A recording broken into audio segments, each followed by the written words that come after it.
Imagine knowing exactly what your students are learning and exactly which steps you need to take next.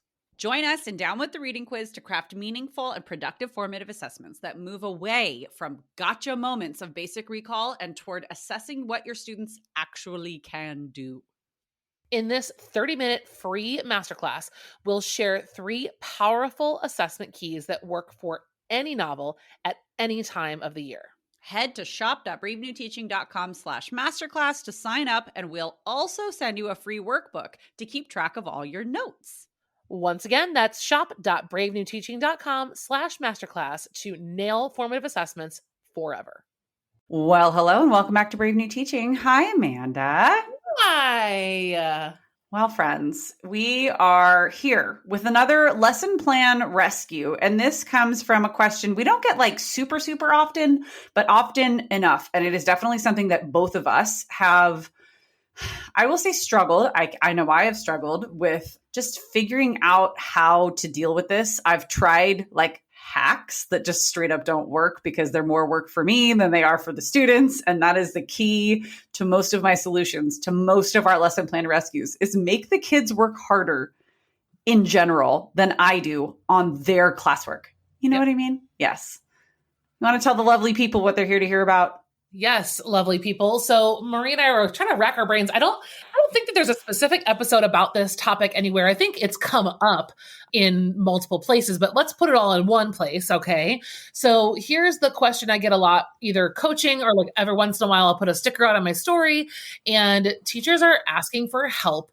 And I think especially post-pandemic, teaching work time. So whenever, and that this is a wide ranging issue, right? Like I'm thinking primarily about projects, right, that occur over time and require, right, an entire class period is dedicated to time on this project, this research assignment, this web design that you're doing, whatever it might be. But I think that this also applies to teachers I know when I coached, and I coach a lot of teachers who are all across the board in terms of experience. So it's pretty universal. But when they give work time on assignments, right? So we're told don't give homework. But then when we give class time, kids are not using it appropriately. So we kind of wanted to tap into rescuing these lessons where there's more of that free time, which we all want our kids to have because we want them to explore their brains and do their thing and not be always them. But we need to figure out how to make this time productive. We need to figure out how to grade assignments that are in this realm and just kind of talk through some classroom management things with long-term and free-reigning projects. Yeah. And I have thoughts that might ruffle a few feathers. I'm excited to dig into it with you. Are you ready? I'm ready. All right. Cue the music.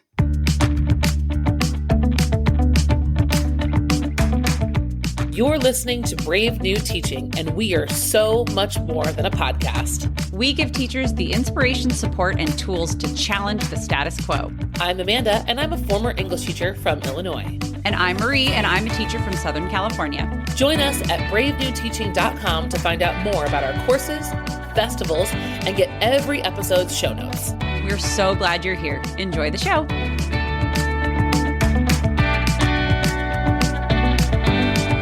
So friends, as we dive in to talk about really this lesson plan rescue is primarily about long-term projects, like Amanda said before, that are going over weeks or days or months or however it is that your schedule allows or makes it happen, with independent student work time.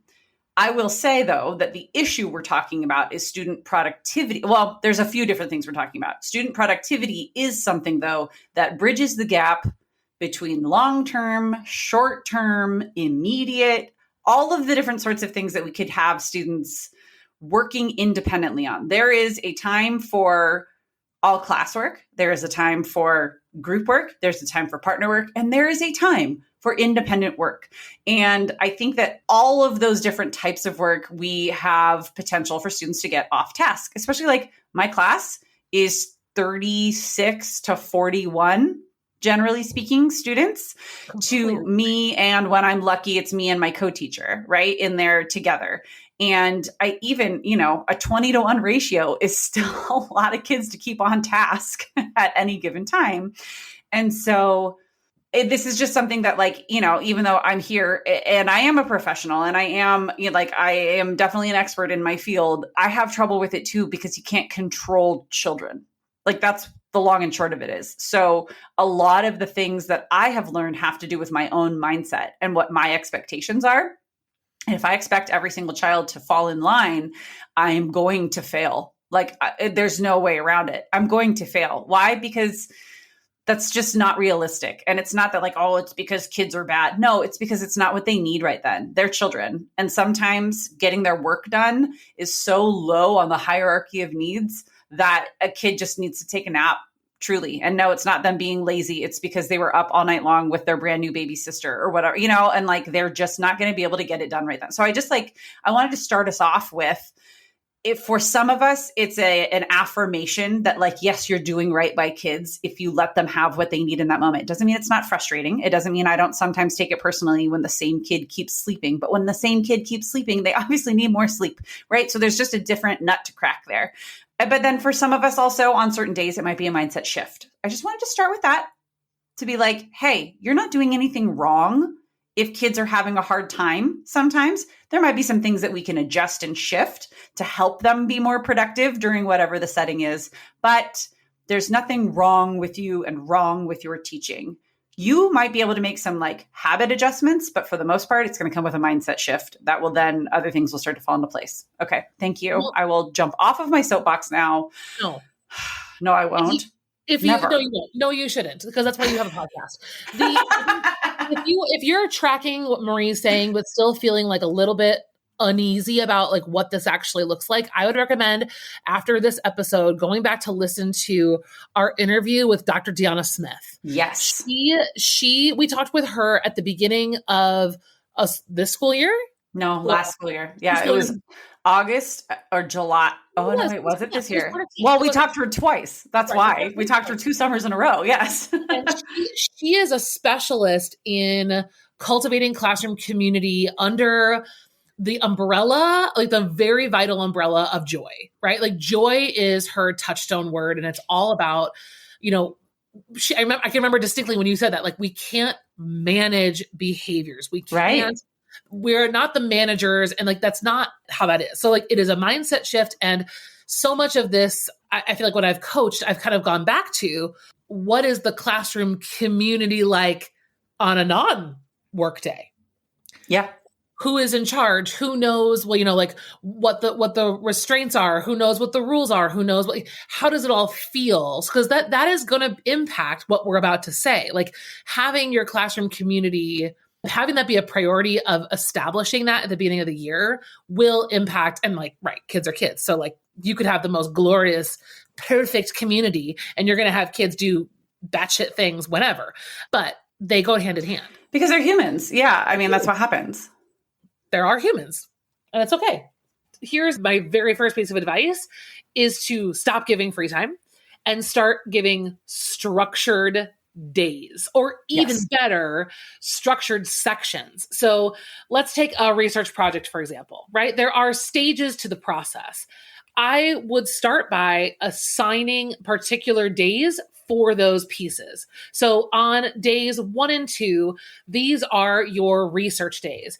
I'm not going to maybe control it more than that. I might have an entrance ticket, exit ticket, but you have day 1 and day 2 to complete your research.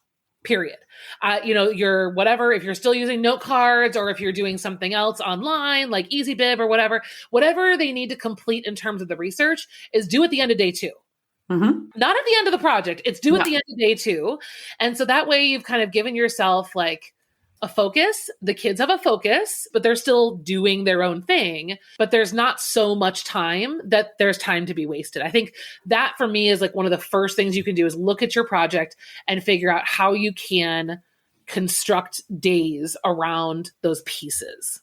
Well, and it does take backwards planning, which is something we are talking about a lot right now. Talking a lot about backwards planning. We like to talk about it a lot in we talk about it at the end of the school years, looking forward, going back to school. And right now, we like to talk a lot about backwards planning because if we are looking at our own curriculum as a big project, right, and looking at the little chunks along the way to putting it all together, that's the same approach we can take to our students, like doing a project that we've assigned them.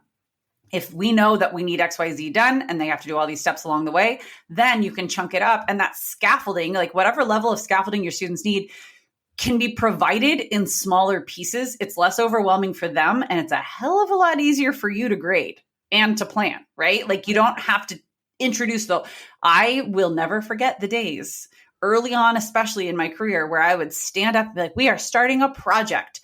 I would explain for a full 50-minute class period what the project is going to be. The packet, yes. The whole damn packet. And I would sit there going through the whole thing and showing all the examples. And I thought, I mean, at that point, that was the best thing I knew to do, until I realized the next day when they came in, they were like, what did you say? And I was like, okay, let me just show you the first piece of it. And then it was like, just show them the end and say, here's the first thing we're going to do to get there. But it took me a minute to like figure that out. And by a minute, I mean a decade. And that's go over this in undergrad. I mean, it sounds joy now, but like it took me a long time to figure it out. And even like the first suggestion seems like embarrassingly simple, but it's not, because you haven't lived it till you've lived it. Yeah. And even still within that, showing them the first step might even still be too big. And it's not that the kids are idiots, and it's not that you're doing something wrong. It's that to make the job that you're doing more effective, students really do need to be able to do things themselves. And they just can't always do things themselves in the way that, like, some kiddos will get it and they will go, oh yeah, research, I get it. And they'll go for it, or they've learned it before or whatever. You can't control where they were before they got to your class. You can only control what you deliver and guide them through. Like, that's it. And even that is a little dodgy when it comes to control. Control is a rough one, right? But it's also like, for me as a student who now understands that I had ADHD, I would like rise against the machine. Like I would be like, stop telling me what to do, stop controlling me. But like, it was really helping me. It was really helping me.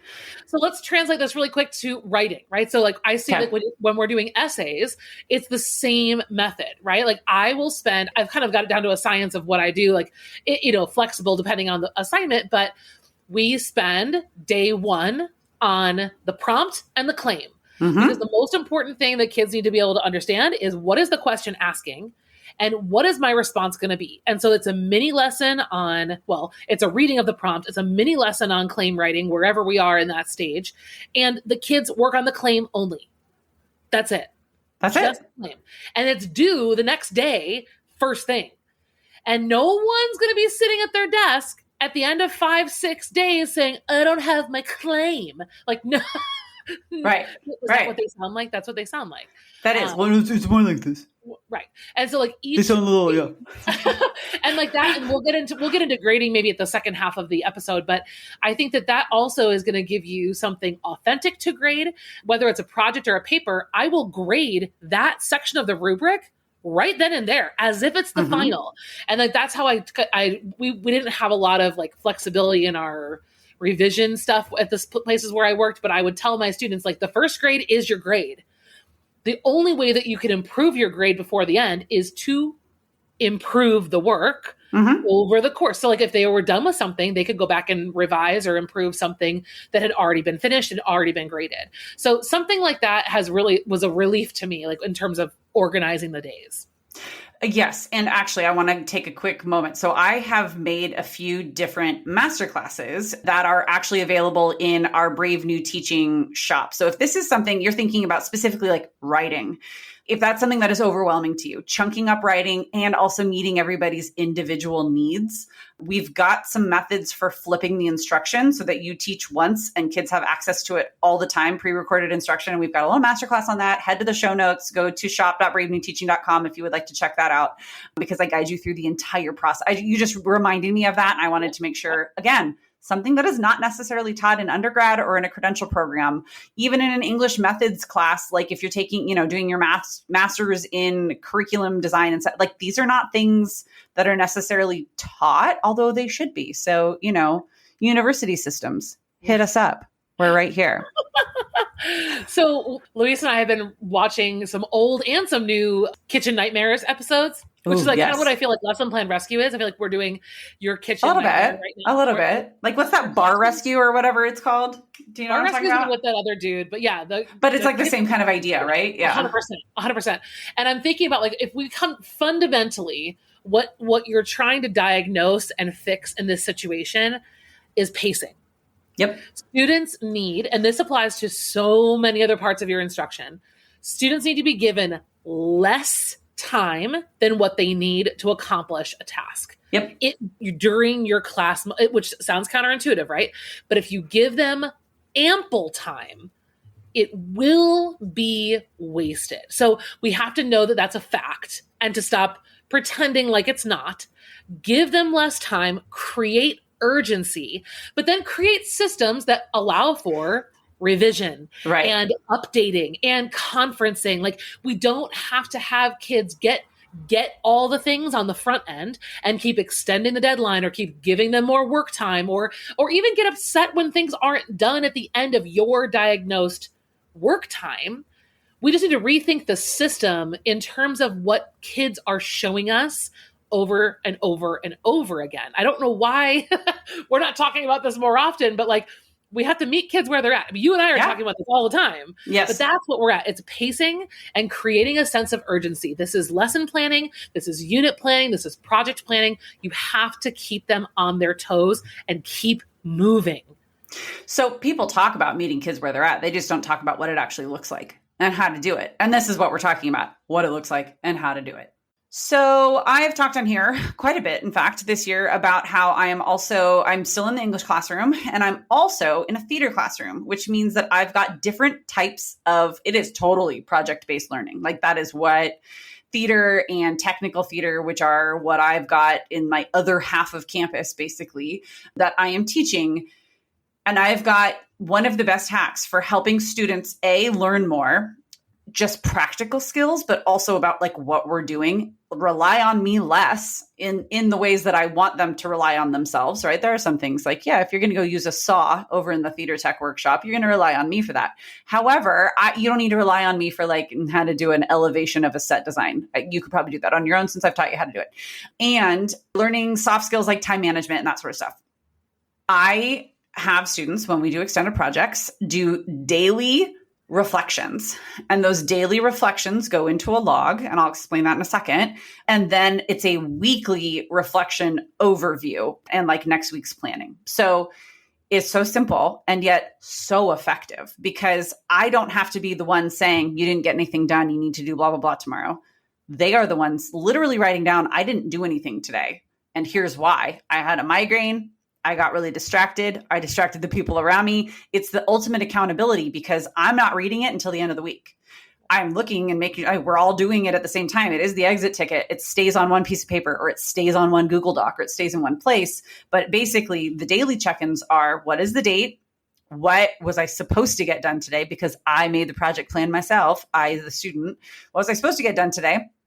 What did I actually get done today? And why? Why was I successful? What were my obstacles, right? So like success, basically what strategies or whatever helped. And then what was, how do I say it? I say helped and hindered. And so, it could be not applicable or whatever. And then it's, what's the plan for next time? Either how am I moving forward or how am I going to backtrack? And then at the end of the week, we look at the overall, we grade ourselves, like how productive was I? How motivated was I? What am I going to continue doing? And what am I going to do differently? Like those are the 4 things for the end. And so some kids don't finish their projects. This is a different class though. It's an elective, right? It's theater. We'll specifically talk about technical theater. We did right before winter break, we did a props project where they could work alone or in a pair and find any script, movie, TV, musical, play, I don't care, that has a specific prop being used in a specific way and make that prop. Not everybody finished. And I was like, I don't care. I want you to give me the reflections are what I was grading, truly. So there we go. Well, and so I'm going to spin off of Marie's onto, I have a couple of things about that, but the first would be, let's pause to talk about the grading situation here, because what Marie is doing is definitely one option. There are lots of other ways to do this though, in terms of this exact expectation. but also the grading side. So Yeah. depending on your school culture and the grading culture of your school, I think what Maria's describing would fit a lot of people's expectations in terms of parents and chairs and admin, right? They want regular grades, and reflection grades, I think, are like the perfect way to walk the line between compliance and skill. Yeah, exactly. Well, and this specifically, the way I said it works well in my elective classroom because it's an elective and like I need to focus. Translates. I think it does. But it does translate to a research project, which when we get back, like that's what I'm going to be starting next week is a research project. And yes, they're going to have those exact same check-ins, but there will be an added, and here's the product I'm turning in to be graded. Yeah. Well, yeah. And in my later years, I would have felt more confident moving to a purely skill filled grade book, right? Like, but for me, what I think would have been important though, is not that we would neglect the reflection, but the reflection would be that piece that explains where maybe some of those skills fell off, right? Like why this product incomplete? Well, on days 1, 7, and 16, I had these major interruptions and here's what I did to recover, but I wasn't able to demonstrate this skill. Okay. So, I think that most schools are not set up for that right now. Most parent communities are not set up for that work at the time, but we're just trying to give you some options. Right. And like, I get that I'm in year 17 in the classroom. I also get that I'm talking specifically about an elective class. And why do I keep saying that? Because the purpose of taking an elective class is not the same purpose of taking an English language arts class. And I teach both of them, right? So that's why the reflection might look exactly the same in my, American Lit 11th grade class, but I'm going to have some follow-up questions and I'm going to have some different scaffolding. And I'm going to have a checklist that went with the things because technical theater and American Lit are both looking at skills. Absolutely. The skills that we are learning in Technical Theater 1, you might use in your life, you might not, whatever, right? It's more of the soft skills that happen with that kind of a project-based class because this isn't an academy. Like this is just, it's an elective and that's what it's there for. Yep. An English language arts class, there's a reason that you have to take English 4 years of your 4-year high school and you have to get it's a different reason. Therefore, it's going to be a different usage of the reflection, et cetera. And there's a different reason for having a long project sort of a thing with writing, with research components, with all of that and being able to manage your time, hopefully time management skills that you learned in a project-based elective. I think what we want to underscore before we all leave here is that I've seen this before. It's a panic move sometimes because when kids are off task or the project's not going how you want it to, or you see kids wasting time, you see kids, messing around, it can be kind of a reaction to start grading their behavior or to start grading their compliance in order to straighten them out. And I'm just telling you from experience, not from some kind of pedagogical high horse, but from real experience, that does not work. And I feel like the consequences are, I feel like broken trust is maybe a little bit too harsh, but it fractures your community. It's a fracture in a relationship for sure. Yeah. It is. And that might mean that you might have to, like Marie said earlier in the episode, be a little bit uncomfortable with the fact that they're not doing what they're supposed to be doing, but that you're giving them space to come around and reflect, come around and turn in a super mediocre project that is graded very clearly according to what the expectations were. Right. And it is what it is. It's a little bit uncomfortable, and panic grading behavior is not going to fix this issue. It's only going to make it worse. And I don't think you're going to feel better about yourself. I was just going to say, and you're going to feel like crap. You're just going to feel like crap because I don't feel grading to do. No, I don't feel great about the kiddos who don't live up to their end of the bargain and don't do the work that I know that they're capable of. I don't feel good about that either. However, when I'm saying things like, hey, I can see, this is what I am seeing, and I'm able to help them with their reflections. And even like Amanda said, they still turn in mediocre work or they don't turn anything in or whatever it is. My goal in that moment for that kid is that I can be the person that was still there and still talk to them. And still, they don't leave my class going, oh, she hates me and that's why I got that grade. But they leave the classroom going, hopefully learning some sort of a life lesson. I don't know. I'm not trying to make this, holier than thou. But I guess it just goes back to, like Amanda was saying, what I was saying at the beginning. Everybody's in there in a different place, right? So like it might not happen for every kid, but just give them a safe place to be and give them what they need. Meet them where they're at. And it's hard. It's really hard. Yes. But your practical takeaway from today is tighten up your pacing and create opportunities for them to turn in real work more often so that you have that actual measurement of what's going on rather than feeling like you have to just give them unlimited time for all of the tasks. It's okay to collect things as you go. It's okay to have a structure to those assignments. Even on days when kids are going to do homework, I wouldn't even have it as work time. I would do Starbucks mode or cafe. Like I do cafe mode, like have a structure and a set of expectations for that kind of a work time so that you can address, so you could say, so like for cafe, when I do cafe mode, cafe stands for calm and courteous, align your priorities, focused and on task, and then everyone's a stranger. I can now say like, this is what you're not doing on our expectations. Everything is organized according to the way that you've laid out expectations ahead of time. So we know you can do it. We believe in you. We're going to give you as many resources as we can in the show notes. Don't forget to go back to Dr. Deanna Smith's episode. That would really feel good. I'll link my cafe mode stuff for you. Marie will link all of her stuff for you in the show notes. So go down there and get what you need and let us know how your lesson has been rescued. Yes. And let us know how you feel about it. Because Amanda keeps reminding us of the really practical steps to take, but I'm also going to keep reminding you of like, you might be a little uncomfortable with this one. Not everybody's going to pass with shining colors. Because they might not be ready to. But you got to start somewhere. I want us to be the people who give you the pat on the back to go do the hard thing. Yes. Because I don't know who else is going to do it.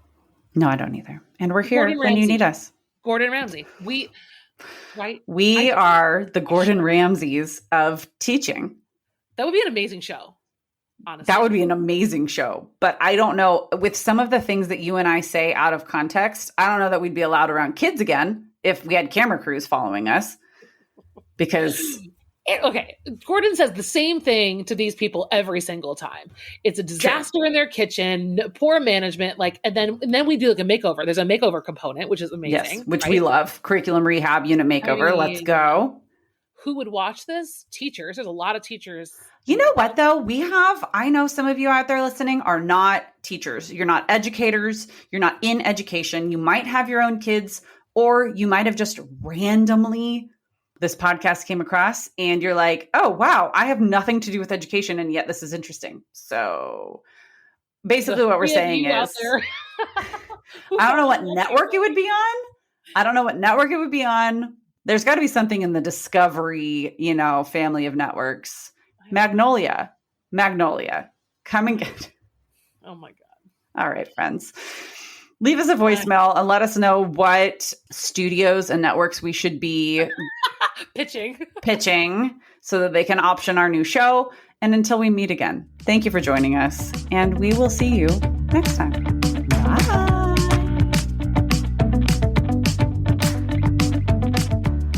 Thanks again for listening to Brave New Teaching. We'd love to keep the conversation going over on Instagram. And while you're there, check out the links in our bio for the most up-to-date events going on in the Brave New Teaching community. Thanks for being here and have a great week at school.